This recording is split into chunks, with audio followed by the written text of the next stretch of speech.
Премиерот на Унгарија Виктор Орбан во телефонски разговор со американскиот претседател Доналд Трамп дискутирале за значењето на контролата на границите како исправувањето со последиците од епидемијата.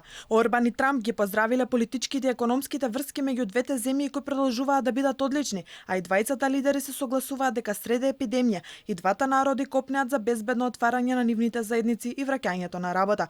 Иако Унгарија ги ублажи мерките, нивно преиспитување ќе има на секој 2 недели, а доколку дојде до експоненцијално зголемување на заболените, истите повторно ќе се вратат. Индустријскиот сектор во Унгарија бележи пат на годишно ниво, но други сектори како производство на компјутери, електроника, но и на храна бележи пораст.